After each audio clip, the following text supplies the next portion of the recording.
Good morning, students. We have been looking at Buddhism, and we had yesterday seen how, in popular tradition, lot of symbolism has been there with Jainism as well as Buddhism. And the reason for that was that in the early stages of Jainism and Buddhism, Gautam Buddha himself always considered to be a teacher, no more than that. And it was similar with Vardhaman Mahavira, who himself did not have very great and pompous opinion about himself. He just thought he was just an ordinary teacher, and he was just there to show the right path to the human beings and his followers. It was only after their demise that they were glorified by people within the society, not just that glorified by the Buddhists or Jains as such, but if you look at the history of that particular point in time, even by Hindus who gave them enormous amount of patronage and enormous amount of and some of the very powerful and influential rulers of India, they gave their patronage to these faiths and glorified these teachers who just were teachers, Gautam Buddha and Vardhaman Mahavira. And particularly two names come into my mind, or rather a few ones actually. The contemporary of Gautam Buddha was Ajatshatru and Bimbisara, and they themselves considered Gautam Buddha to be not just a human being. They considered Gautam Buddha to be some kind of a great man who had been sent from heavens. So even when Gautam Buddha was alive, he was treated with an enormous amount of reverence, even from Hindus, not just the Buddhists who believed in that, in his teachings. And it was a similar when a few hundred years later, that's few hundred years, I'm implying just 250 years later, when if you talk about Chandragupta Maurya, guys, he was born a Hindu. Chandragupta Maurya was very much a Hindu, though not a Brahmin, but definitely a Hindu. Now, after he became the great Chandragupta Maurya and the ruler of the whole of India, guys, he gave his throne to his son. That was, he rather not gave, just relinquished his throne to his son Bindusara, and went to Karnataka, and that is where he adopted Jainism. Though he was a Hindu, he adopted Jainism, and it is believed that Chandragupta Maurya deliberately starved himself to death in a very Jain manner. There are a lot of great saints of Jainism, students, if you go into the great details of it, who have this method of starving themselves to death. They just don't eat anything, and then they also later give up water, then they just live on air, and then ultimately that air also stops because you literally turn into a skeleton because you haven't have had water or food for many days. And that's how Chandragupta Maurya killed himself or died. And it was and we all know about the great patronage which was given by Ashoka the Great to Buddhism, and how Buddhism became a kind of spread across the whole of Asia under the royal patronage of Ashoka the Great. So that's what we are talking about. These though they were of different faiths, but they were also given a great amount of royal patronage by the Hindu rulers. And that is why, if you see the motifs and the symbols in an elephant, again, as I told yesterday, is very important. It has always been important in Sanatan traditions, and it was again adopted by the Buddhists. And again, with lotus flower, as we all know, Lord Vishnu is always on the lotus flower, and Lord Brahma is always on the lotus flower. That's how he was born on. He was born on lotus flower, Lord Brahma. So you have to understand that these things were not that the Buddhists or the Jains adopted a very radical kind of, instead of probably lotus flower or elephants, they started showing a rhinoceros or something like that. No, it was very integrated approach, and that's what we are talking about. And here, if you see, coming to the chapter of paintings from the past, while stone paintings survive the ravages of time, and it is therefore more easily available to the historian, other visual means of communication, including paintings, were also used in the past. Those that have survived best are the walls of caves, of which most from the Ajanta are the most famous. Yes, we all know about the Ajanta caves in Maharashtra.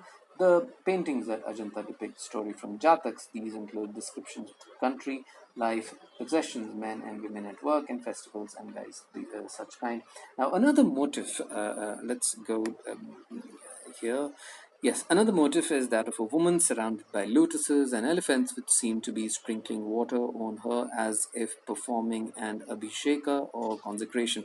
Guys, this is again where the elephants sprinkle water on a very important person, if you remember. And of course, you do, I know.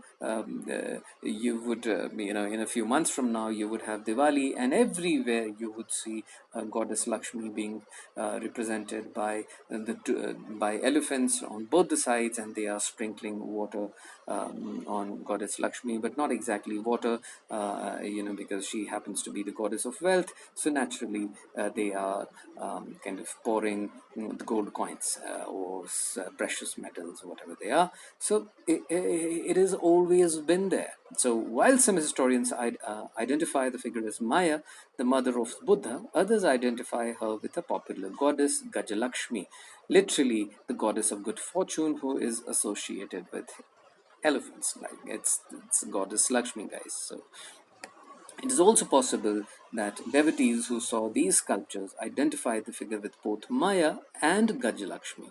Consider too the serpent which is found on several pillars. This motif seems to be derived from popular traditions which were not always recorded in texts. Interestingly, one of the earliest modern art historians, James Ferguson, considered Sachi to be the center of tree and serpent worship.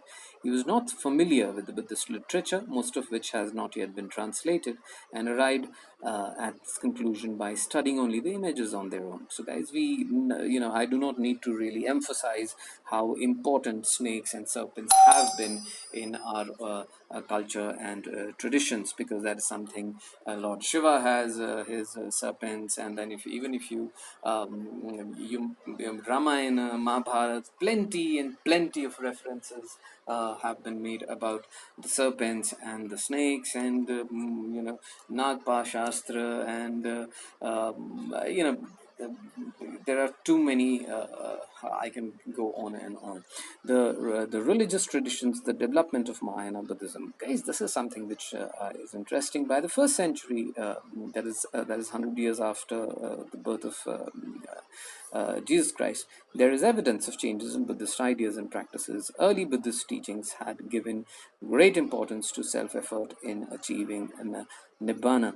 Besides, the Buddha was regarded as a human being who attained enlightenment and nibbana through his own efforts.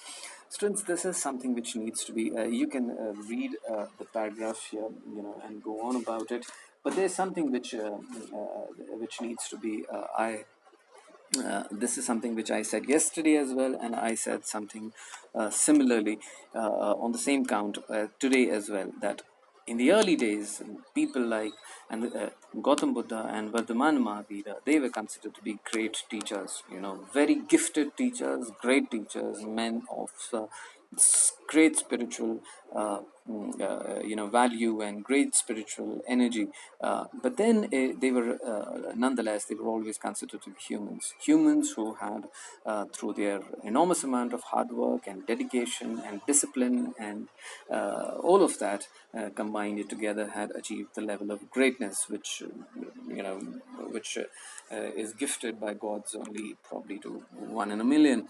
So but that's how it was. But then, after Buddha was gone, he was treated with great reverence, something which I said just about 5 minutes ago. Great reverence, and naturally they were becoming more and more and more important. And the more people studied about these two people, Vardhaman Mahavira and Gautam Buddha, the more they felt that a normal human being is not capable of such enormous amount of insight into the world of spiritualism. So they must be special people, and gradually from special people they became the some kind of prophet, not exactly prophets, but some some gods themselves. Now, a lot of Hindus consider Gautam Buddha to be the 11th avatar of one of the avatars of Vishnu. So that is how great they had become. Now, it was so, that is why, students, it was just a matter of time whereby uh, there was bound to be an ideological conflict between the followers of Buddhism, because one set, it was obvious that Buddhism started as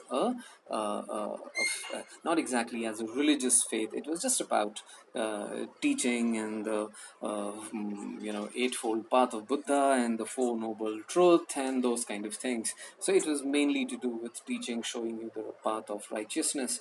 But then gradually, the whole cult started getting created around Gautam Buddha and Vartamana Mahavira, and it was just a matter of time that they would be they would be represented as with a halo and the great glow behind their around their head and all of that. So it was just a matter of time, and this is what happened. But then it also led to a great amount of ideological conflict between the followers of Buddha. One set of followers believed that yes, Buddha was a great human being, but a great human being, and that's where it ended. He was just a great human being who had achieved enormous heights of spiritualism through his sheer determination, hard work, and discipline.